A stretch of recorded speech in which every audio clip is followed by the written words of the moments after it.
अब बस आत्मज्ञानी गुरु चाहिए जो आत्मा का भेद बता दे। कई शरीर को गुरु मान बैठे हैं और उसी का ध्यान करते हैं, कहते यही शरीर का गुरु अगर दर्शन दे दे अंदर, कहते मुक्ति हो जाएगी।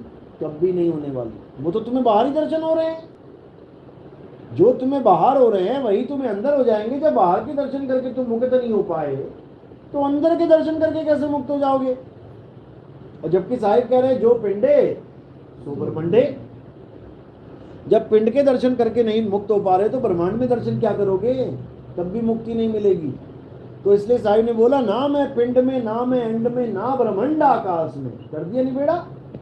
और वो को कहाँ ढूंढे रे बंदे, मैं तो तेरे पास में। खोजी होए तुरंत मिल जाऊं, एक पल की तलाश में।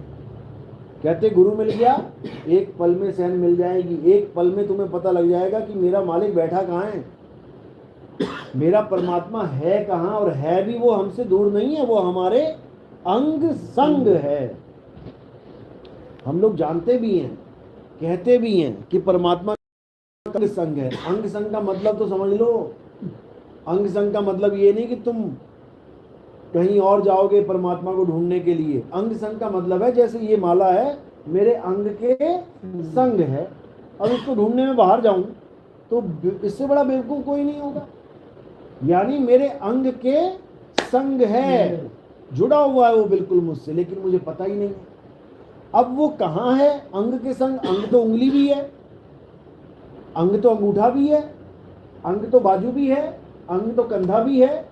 तो मेरे कहाँ पे जुड़ा हुआ है भाई? वो कौन से अंग के संग जुड़ा है वो मेरे? अब यही भेद है। इसी का भेद कबीर साहब समझा रहे हैं कि पहले समझ लो कि वो हमारे अंग संग है तो है कैसे, है कैसे वो। अब अंग संग का मतलब क्या है? वो हमारी काया के बिल्कुल साथ जुड़ा हुआ है, बिल्कुल पास है। लेकिन अब उसका भेद क्या है? तो वाणी क्या कह रही है? नौ द्वार नहोदर फीके, रस अमृत 10वें चुईजे। यानी बाकियों दरवाजों से तुम्हें अलग कर दिया बिल्कुल। और ये भी बता दिया कि है भी वो दरवाजे के किनारे ही खड़ा है, बिल्कुल वो है भी दरवाजे पे ही खड़ा है। अब उंगली पे नहीं है, हाथ में नहीं है, क्यों? क्योंकि यहाँ पे कोई दरवाजा नहीं है, सीधी सी बात। यानी ऐसे अंग के संग नहीं है जहां दरवाजा नहीं है। यानी 101% में दरवाजे के साथ ही खड़ा है। अब बाकी दरवाजे किनारे भी कर दिए। 9 द्वार नौ ठीक है, यानी 9 द्वारों के पास नहीं खड़ा है वो, वहां मत ढूंढने लग जाना। अब वो कहाँ है? अब वो गुप्त द्वार पे खड़ा है। अब वो गुप्त द्वार की चाबी कौन देगा? कहते हैं शब्द विहंगम चाल हमारी, और कहें कबीर सतगुरुदई ताड़ी। अब ताड़ी यानी चाबी कहाँ लगेगी? ताले में। और ताला कहाँ होता है? दरवाजे में। यानी निशाना दरवाजे पे ही आ गया। दरवाजे पे ही ताला है, ताले में कुंजी लगानी है। और उसका क्या रूप है? वहां कोई शरीर रूप नहीं मिलेगा आपको कि गुरुजी आ गए 2 आंख वाले, 2 कान वाले और 2 टांग वाले। वहां ये गुरुजी नहीं चलेंगे। वहां कौन से गुरुजी हैं? कह रहे हैं शब्द विहंगम चाल हमारी, कहें कबीर सतगुरुदेव तारी। खुले कपाट शब्द झनकारी, और पिंड अंड के पार सो देश हमारा है। कर दिया निबेड़ा, 2 लाइनों में निबेड़ा हो गया। कहते हैं खुले कपाट, इसका मतलब वो पहले बंद है। कपाट बंद है तभी तो खुलेगा। और जो खुले हुए हैं वहां से ध्यान हटा ले। जो पहले से ही खुले हुए हैं वो क्या खुलेंगे? वहां से हटाओ उसको। जो बंद है, गुपत है, उसकी तरफ आ जा। खुले कपाट शब्द झनकारी। अब ये जो शब्द है यही है परमात्मा, इसके अलावा और कोई परमात्मा नहीं है। इसी को बोला है शब्द गुरु सुरत धुन चेला। निबेड़ा कर दिया। ना देही गुरु और ना देही चेला। चेला भी देही नहीं है। अगर कोई गुरु ये सोच रहा है कि और चेली है तो उसको पता ही नहीं है कि यहाँ चेला और चेली कोई है ही नहीं। यहाँ तो बस 2 ही चीजें हैं, एक शब्द है और एक सूरत। उसके अलावा सब जड़ माया मन का खेल है, 3 गुणों का खेल है, 5 तत्व 25 प्रकृति का खेल है। और जो इस खेल से न्यारे हैं वो कौन है? शब्द और सूरत। अब सूरत न्यारी होती हुई भी इसमें लिपत है। दिक्कत ये है, इसीलिए पकड़ी जा रही है। 84 में क्यों आ रही है? परमात्मा साथ है लेकिन फिर भी 84 में घूम रही है। क्यों? क्योंकि उसका इसका भेद नहीं पता। इसको समझ नहीं आ रहा कि मैं जाऊं तो जाऊं कहाँ। अब काल भगवान इसको पकड़ेगा कैसे? जैसे एक कबूतर है, अब उसको कोई बहेलिया पकड़ सकता है क्या? कबूतर उड़ रहा है आसमान में, पकड़ के दिखाए कोई? कोई नहीं पकड़ सकता। तोता उड़ रहा है, पकड़ के दिखाए कोई? कोई नहीं पकड़ सकता। कैसे पकड़ेंगे उसको? क्या तरीका है? दाना डालो। जब तुम दाना डालोगे या तोता है तो मिर्ची लटका दोगे, अब तोता पकड़ा जाएगा। क्यों? क्योंकि अब वो मिर्ची को पकड़ेगा, बहेलिया नहीं पकड़ सकता तोते को। काल सूरत को पकड़ नहीं सकता। कैसे पकड़ेगा? जब सूरत काया को पकड़ेगी तब पकड़ी जाएगी, नहीं तो नहीं पकड़ सकता। कैसे पकड़ेगा सूरत को? सूरत काया को पकड़ेगी। सूरत ने काया को पकड़ लिया, अब पकड़ी गई है, अब यहीं से खींचना शुरू कर देगा और वो काया के साथ साथ साथ साथ चलेगी, क्योंकि उसने काया को पकड़ लिया है। इसी प्रकार बंदर को कोई मदारी नहीं पकड़ सकता। कैसे पकड़ेगा? जब बंदर चने को पकड़ेगा, मुट्ठी भर चने को पता ना कैसे पकड़ता है बंदर वाला? वो चने डाल देता है जमीन पे, बंदर आता है, कहता है भाई बहुत बढ़िया चीज है, खाओ। थोड़ी दूर तक गिराता जाता है और आगे जाके एक जमीन में सुराही गाड़ देता है। सुराही कैसी? नीचे से गोल और ऊपर जाके एकदम पतली हो जाएगी। अब उसमें आसपास चने रखता है और सुराही में भी बहुत सारे चने फेंक देता है। अब बंदर बाहर वाले खा लेता है, फिर देखता है कहाँ से आए हैं भैया, अच्छा अंदर हैं। तो वो क्या करता है? सुराही में हाथ डालता है, पतली सी होती है, और जब मुट्ठी भर लेता है तो ये लॉक लग जाता है। अब जब लॉक लग जाता है, अब गया पकड़ा वो, नहीं तो नहीं पकड़ पाता उसको। तो बंदर भी कब पकड़ा जा रहा है? जब वो चने। अब चने को बंदर ने पकड़ा तो बहेली ने समझ लो बंदर को पकड़ लिया, और चने को छोड़ दे तो नहीं पकड़ सकता इसको कोई। लेकिन वो लालच के कारण वो एक मुट्ठी चना छोड़ नहीं पाता, और इस एक मुट्ठी चने के कारण घर घर में कहते हैं नाचता फिरता है सारी उम्र, डंडे खाता है, नाचता है। कहाँ वो आज़ादी से फल फ्रूट खाता, पेड़ों पे घूमता, कहाँ वो गले में चैन बनवा के बैठ गया, एक मुट्ठी चने के कारण। तो हमारी वो एक मुट्ठी चना कहाँ है जिसके कारण हम भी 84 में खूब नाच रहे हैं? हाँ, असली चना कहाँ है हमारा? ये काया ही हमारा चना है। इस चने को कोई छोड़ना नहीं चाहता। ये चने को इस बंदर ने ऐसे मुट्ठी में पकड़ लिया है कि छूट ना जाए, बस यही बंधन है। इसी को कबीर साहब कह रहे हैं कि जिस दिन तुमने मरना सीख लिया ना, मरने का मतलब जिस दिन तुमने ये ठान लिया कि मैंने यहाँ रहना ही नहीं है इस काया में, और चलने की तैयारी करने लग गए, तो समझ लो काल का जाल टूट गया। अब कोई रोक नहीं सकता तुम्हें। कहे कबीर नलनी के सुगना, तो है कौन पकड़ी? अरे तूने पकड़ लिया उसको, इसलिए पकड़ा गया। तू छोड़ दे इसको, मैं देखता हूं कौन पकड़ता है तुझे। कोई पकड़ ही नहीं सकता। अब बस इतनी सी बात समझनी है कि जिस मरने से जग डरे और मेरे मन आनंद, और मरने पर ही पाइए पूर्ण परमानंद। मरने पर ही मिलेगा, लेकिन तुम्हें मरने का तरीका आना चाहिए। मरता मरता जग मुआ, अरे मरना जाने ना कोई, और ऐसी मरनी जो मरे बहुर न मरना होई। एक बार अगर तुम ऐसे मर गए जैसे मैं बता रहा हूँ, कहते दोबारा कभी मौत तुम्हारे पास भी नहीं फटक सकती। लेकिन हर इंसान मौत से डर जाता है। उसको लगता है कि ये काया है तो मैं हूं, काया नहीं तो मैं भी नहीं। बस यही अज्ञानता है। तुम्हारी वजह से काया है, काया की वजह से तुम नहीं हो। करंट की वजह से पंखा चल रहा है, पंखे की वजह से करंट नहीं है। बस इसी को समझना। तो इसी को जान जाना, मूल ज्ञान को प्राप्त करना, ये कहलाता।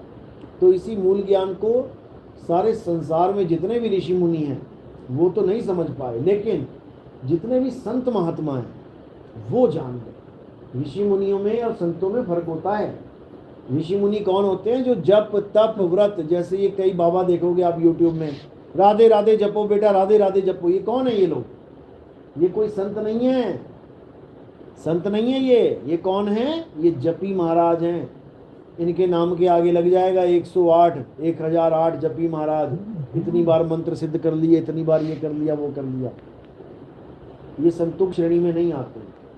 संतों की श्रेणी में कौन आते हैं? जिसने मरना सीख लिया, जिसने जप तप व्रत इन सब से ऊपर उठ के अपनी आत्मा के ज्ञान को प्राप्त कर लिया। कबीर साहब वाणी में कह रहे ना, अरे संत मुए क्या रोइए, जो अपने घर को जाए, और रोवो साकट बापुरा जो हाटो हाट बिकाए। कहते संत के मरने पे क्या रो रहा भाई, वो तो अपने घर की तैयारी करके चला गया, तू फंसा पड़ा है। यानी जो जेल से रिहा हो गया उसके लिए कैदी रो रहे हैं, अरे हमारा भाई चला रहे, वो तो आ जा, क्या रो रहा है? तुम अपना देखो, तुम फंसे पड़े हो। और सबको फांसी होगी, एक भी ऐसा नहीं जिसको फांसी नहीं होगी। वो जेल तो अच्छी जेल है जहां पर 2 महीना, 6 महीना, 8 महीना, अरे 14 साल के बाद भी रिहाई हो जाती। ये ऐसी जेल है यहाँ पे सबको फांसी होनी है। ऐसा कोई है ही नहीं जिसको मृत्युदंड नहीं मिला हुआ है, सबको मिला है। अरे ब्रह्मा विष्णु महेश से लेके छोटी से छोटी जीवाणु विषाणु, इनको भी सबको मृत्युदंड मिला हुआ है, लेकिन कोई समझ ही नहीं रहा, सब अपनी मस्ती में मस्त है। तो इसीलिए तो साहब बार बार यही समझा रहे हैं कि सबसे पहले आत्मज्ञान को जान लो। कह रहे जल में मीन प्यासी और मोहे देखत आवे हांसी, आत्म ज्ञान बिना नर भटके, कभी काबा कभी काशी। कह रहे भटकने का एक ही कारण है, कोई मंदिर भटक रहा है, कोई मस्जिद, कोई गुरुद्वारे, कोई चर्च, कोई मक्का, कोई मदीना। क्यों? क्योंकि आत्मज्ञान नहीं है। पंखे को ये ज्ञान नहीं है कि करंट मेरे पास है, चल रहा है, लेकिन ये नहीं पता कैसे चल रहा है, इसलिए भटक रहा है। देखो चल रहे हैं, सब चल रहे हैं, खा रहे हैं, पी रहे हैं, लेकिन ये नहीं पता कैसे चल रहे हैं। हमारा स्विच कहाँ लगा हुआ है? पंखे का स्विच तो पता है, हमारे स्विच कहाँ लगाए? हमारा कौन सा बटन है ऑन ऑफ का? कहते भी हैं मेरे पिताजी ऑफ हो गए, पहले ऑन थे, तो बटन है कहाँ? कहते यहाँ पे ऑफ भी कहते हैं ना, ऑफ हो गए तो बटन होता है ना स्विच ऑन ऑफ। तो पिताजी तो ऑफ हो गए, लेकिन ऑन कहाँ, बटन कहाँ है ऑफ ऑन ऑफ का? ये किसी को नहीं पता, क्योंकि वो बटन दिखता नहीं है लेकिन दिखता नहीं है। करंट है तभी तो चल रही है बॉडी, और जैसे ही ऑफ हो जाएगा वो बटन तो बॉडी डेड हो जाएगी। तो कबीर साहब समझा रहे हैं कि बिल्कुल पास है तुम्हारे, है प्रगट पर नहीं, सतगुरु सैन सहारा हो। है बिल्कुल प्रगट, क्योंकि देखो बल्ब चल रहा है, पंखा चल रहा है, गीजर चल रहा है, हीटर चल रहा है, सब चल रहे हैं, इसका मतलब करंट है प्रगट पर दिखत नहीं, दिख नहीं रहा है। जैसे नंगी तार जा रही हो कोई करंट की, जाती है ना गलियों में, बड़ी बड़ी तारें ऊपर से, हाई पावर एक्सटेंशन। अब उसमें देखो तुम तार, तो तुम्हें तार तो दिखाई देगी, लेकिन तुम्हें करंट नहीं दिखाई देगा, लेकिन है उसी में, है प्रगट। आवाज आएगी, चर आएगी ना आवाज, करंट वाली। हाई टेंशन कोई तार हो, उसके नीचे खड़े होके देखो, लेकिन तुम देखने की कोशिश करोगे, दिखेगी नहीं। तो कह रहे है प्रगट पर दिखत नाही, सतगुरु सैन सहारा हो, आवे न जावे जन्मे नहीं मरे, सो निज पीव हमारा हो। अब कह रहे हैं कि सतगुरु के सैन के द्वारा तुम्हें वो चीज मिल सकती है, केवल सैन के द्वारा, किसी शब्द के द्वारा नहीं कि मैं कुछ जपने के लिए दे दूं और तुम सोचो कि मैं जप जप के पार हो जाऊंगा, प्राप्ति हो जाएगी परमात्मा की, कभी नहीं होने वाली। साहिब कह रहे नाम है जप में, नाम है तप में, और ना एकांत निवास में, और मोह को कहाँ ढूंढे रे बंदे, मैं तो तेरे पास में, और खोजी होए तुरंत मिल जाऊं, एक पल की तलाश में। बस वो एक पल क्या है? वो सैन है। गुरु ने सैन दी और तुम्हें एक पल में पता लग जाएगा, ओहो यहाँ है मेरा मालिक, और मैं कहाँ कहाँ ढूंढता रहा। यानी पनिहारिन ने जैसे सिर पे घड़ा रखा हुआ है, उसके बाद वो घड़ा रख के भूल गई, अब घड़ा ढूंढ रही है, घड़ा कहाँ है मेरा, घड़ा कहाँ है मेरा, घड़ा कहाँ है। अब ज्ञानी पुरुष मिला और उसने उसको याद दिला दिया, तेरे सिर के ऊपर रखा है। कई बार चश्मा लगा के भूल जाता है बंदा, सिर के ऊपर लगा रखा है चश्मा, थोड़ी देर बाद ऊपर रख लिया, उसके बाद ढूंढ रहा है चश्मा कहाँ चला गया, चश्मा कहाँ, अरे तेरे सिर के ऊपर है चश्मा। होता है लोगों के साथ कई बार। तो ऐसे ही इशारे में ही उस दिव्य ज्ञान को प्राप्त किया जाता है। इशारे का मतलब होता है सैन। कह रहे हम वासी वा देश के जहाँ जात वर्ण कुल नाही, शब्द मिलावा हो रहा देह मिलावा नाही। कई लोग कहते हैं हमारे गुरुजी ने हमें दर्शन दिए। अच्छा, कैसे दर्शन दिए? अरे गुरुजी सामने खड़े हो गए आके। अच्छा, क्या देखा तुमने? देखा हमने गुरुजी थे। क्या दो टांगे देखी, हाथ देखी, दो हाथ देखे, हाथ देखे, चेहरा देखा, गाल देखे, बाल देखे, हाथ देखा, तो क्या देखा? शरीर देखा, देह देखा, देही को देख लिया। और वाणी क्या कह रही है? हम वासी व देश के जहां जात वर्ण कुल नाही, शब्द मिलावा हो रहा देह मिलावा नहीं। यानी तुमने एक लाश को देख लिया। और क्या देख लिया तुमने? ये शरीर एक लाश ही है, लाश ही बनेगी अंत में जाके। बताओ कौन सा गुरु लाश नहीं बनेगा? सारे गुरु लाश बन जाएंगे। चार बंदे उनको उठा के जलाने के लिए, फूकने के लिए, दबाने के लिए जाएंगे। तो जो लाश है उसको तुमने देख भी लिया तो तुमने क्या प्राप्त कर लिया भाई? तो कह रहे शब्द मिलावा हो रहा देह मिलावा नहीं। सबसे पहले देह को ध्याना, देह की आस लगाना त्याग दो। देह किसी का कल्याण नहीं कर सकती। अरे यहाँ आत्मा का कल्याण करवाना, देह ही क्या कल्याण करेगी? देह तो खुद आत्मा से चल रही है। देह तो खुद आत्मा की गुलाम है। आत्मा का कल्याण देह क्या करेगी? तो अब आगे बता रहे हैं कि शब्द मिलावा हो रहा देह मिलावा नहीं। लेकिन यहाँ पर शब्द वाले भी बहुत से गुरु बैठे हुए हैं। वो कहते हैं हमसे ले लो शब्द, हमसे ले लो, मंडी लगी पड़ी है, आओ तो सही। तो साहिब शब्द का भी खंडन कर रहे हैं। हम वासी व देश के जहां जात वर्ण कुल नाही, अरे सैन मिलावा हो रहा शब्द मिलावा नहीं। अब जितने भी नकली शब्द वाले लोग बैठे हुए हैं यहां पर सबका ज्ञान फेल हो जाता है। कौन कौन से शब्द वाले? जाप, अजपा, अनहद। ये तीनों शब्द जो देते हैं गुरु लोग, इन सब का ज्ञान फेल हो जाता है। साहिब कह रहे हैं जाप मरे, अजपा मरे, अनहद भी मर जाए, और सूरत समाये शब्द में वाको काल ना खाए। यानी जाप का खात्मा कर दिया, नहीं जपना कुछ भी। अजपा का खात्मा, नहीं श्वासों का अजपा जाप करना। अनहद नाद कानों में उंगलियां डाल के 2.5 घंटे बैठते हैं, नहीं बैठना, ये भी छोड़ो। क्यों? क्योंकि अनहद बाजा जम का थाना, और पांचों तत्व करे घमसाना। अनहद बाजा विधि विधि बाजे, और सार शब्द न्यारी धुन गाजे। साहिब कह रहे कानों में उंगलियां डाल के 5 तत्वों की 5 आवाजों को सुनते सुनते जीवन निकाल दिया, बर्बाद हो गया, आबाद नहीं हुआ। क्यों? क्योंकि 5 शब्दों की आस लगा ली। अरे 5 शब्द की आशा में ये सर्वस्व मूल गवाया। यानी 5 शब्द की आस का मतलब तुम एक तरफ शब्द को परमात्मा कहते हो और ऊपर से शब्द भी तुमने 5 बना लिए, तो परमात्मा कितने हो गए? 5 परमात्मा हो गए।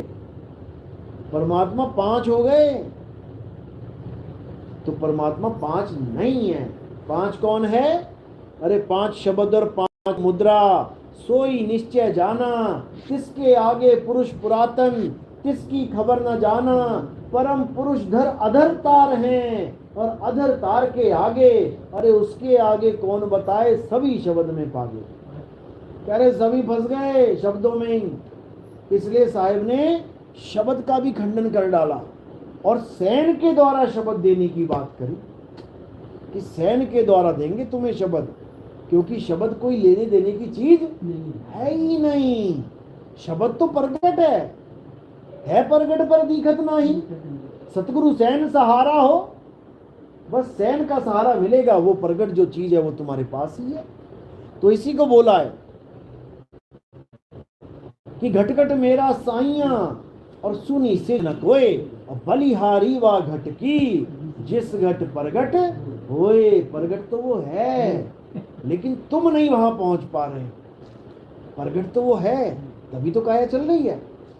तो कह रहे पहुंचोगे वा देश जब तुम, और ये शुद्ध रहे ना देह, और 5 तत्व गुण 3 नहीं, ऐसा शब्द विदेह। यानी शब्द विदेह, ये देही वाले शब्द नहीं, विदेह यानी आत्म स्वरूपी शब्द को प्राप्त करोगे, तुम्हें समझ में आएगा कि आखिर तुम्हारा स्वरूप क्या है।